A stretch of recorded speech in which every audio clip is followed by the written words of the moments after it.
Congratulations! You've just purchased Power, the most innovative game of the 20th century, combining skills and tactics in a global battle setting. If you'll take the next 10 minutes and review this tutorial, you'll increase your enjoyment of the game significantly. And more importantly, you'll start out with a decided power edge over your opponents. And after all, isn't power what it's all about? Let's get started. The object of the game is to capture each of your opponent's flags. You'll do that by amassing superior armed forces and eventually invading their headquarters where the flag is located. Only a foot soldier or regiment can actually capture a flag. While you may invade the opponent's headquarters with superior force, unless and until the invading party has at least one lowly grunt, the flag remains standing, even if all the other defenses are captured. The power board is divided into 4 countries, surrounded by sea lanes and dotted with 5 islands. Each area of the board, water or land, is also divided into numbered grids. The 4 corners of the board are home to 4 separate headquarters where you'll house your armies, and each headquarters has a reserve space where reserve troops will wait to be called upon. The game is played by 2, 3, or 4 opponents and has a 2-hour maximum time limit. A 3-minute sand timer provided with each game times each round. Players have up to 3 minutes to write down a maximum of 5 moves per round. When the timer is turned over, all 4 players write down their moves by designating which piece they want to move, which grid or position on the board it will be moved from, and which grid it will be moved to. Note the limitation on each piece's movement. Infantrymen can only move 2 spaces, small tanks 3, fighter planes 5, and destroyers just 1. Also note all pieces except aircraft must stop at the islands, and no piece, including aircraft, can move from one country to another except by way of the islands. In the case of planes, moving from country A to B must take them directly over an island, and the island counts as one of the 5 maximum spaces they may move in one round. When the 3-minute time expires, each player follows their written commands and moves accordingly. Game pieces have restrictions on their movements in much the same way that chess pieces are limited. They also have differing power values. When 2 or more pieces occupy the same grid at the end of a round, the army with the highest point total in that square wins the battle, and the loser's pieces are then transferred to the winner's reserve arsenal. They are then exchanged for similar pieces in the winner's color. As the game opens, each player begins with the same number and type of pieces. 2 infantrymen with a power value of 2 each, 2 fighter planes, power value 5 each, 2 light tanks, power value 3 each, and 2 small destroyers, power value 10 each. Within a few rounds, battles ensue, and pieces are captured, changing the balance of power. You can increase your personal power several ways. The first is obvious. Capture your opponent's pieces as a result of combat, eventually capturing their flag, and you receive all of their existing forces. The second way is through the process of exchanging pieces. When you get 3 pieces of the same kind and rendezvous them on the same grid, you may then exchange them for a piece of superior power. For example, 3 fighters with a power value of 15 may be exchanged for a bomber, power value 25. 3 small tanks, power value 9, may be exchanged for a heavy tank with a value of 30. 3 foot soldiers, a power value of 6, may be exchanged for a regiment with a value of 20. The other exchanges and values are listed on the board as a reminder. A third way of accumulating power is by earning power points. Those little lightning bolts are awarded at the end of every round when you safely maintain one of your playing pieces in an opponent's country. A maximum of 3 power, 1 for each country per round.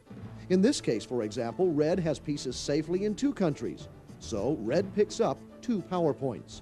Those points may be used to buy additional game pieces with 1 bolt equivalent to 1 power value. An infantryman would then cost 2 power points, a small tank 3, etc.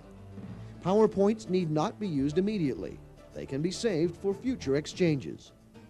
Let's look at a typical round. The timer is turned over, and each player begins to write the commands on their pads. At the end of the 3 minutes, the pads are placed face down, and the players must make the moves that they scripted. There is conflict in one grid. White loses a tank and an infantryman to black. There are no other conflicts in this round, but all 4 players have forces in opposing countries and so pick up power points accordingly. Each time you move a piece or make an exchange, it counts as one of your 5 commands per round. For example, 3 power for 1 tank is 1 move. 3 for another tank is 2 moves. 3 powers for a third tank is 3 moves. Combining all 3 tanks for a heavy is 4 moves.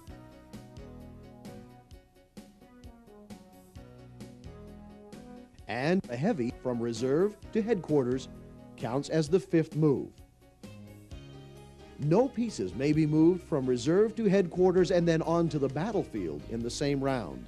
As in real life, reserve troops must spend time at headquarters to become battle ready before being deployed. In the case of power, they can be moved out in the next round at the earliest.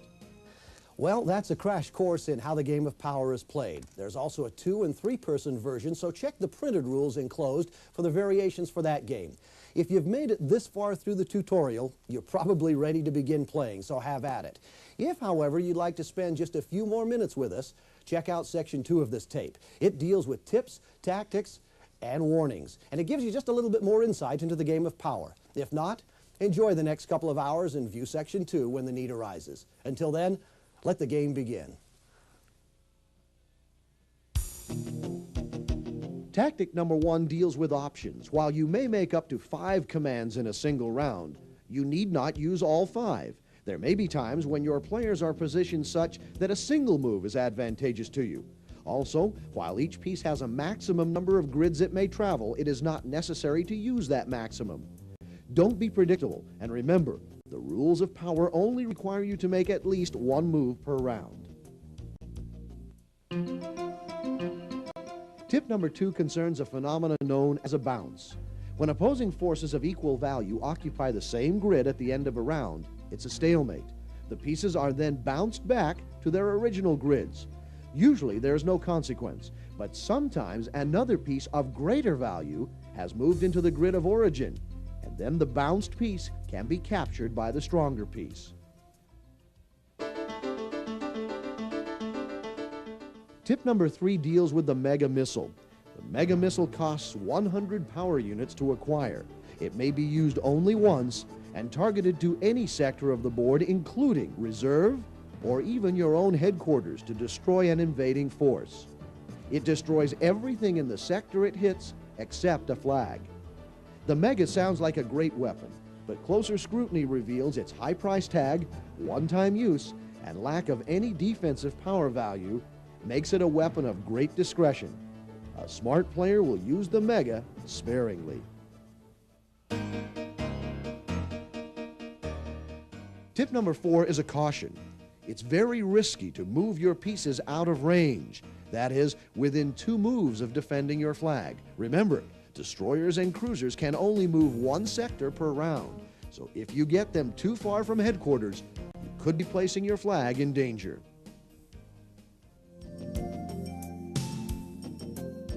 Tip number 5 can give you an early power advantage. Many opponents fly fighters into other countries in an attempt to gain early power points. Remember, fighters have a range of 5 grids, so placing your pieces with a power value of more than 10 points in grids 0, 3, or 5 can often succeed in picking off 1 or more opposing fighters.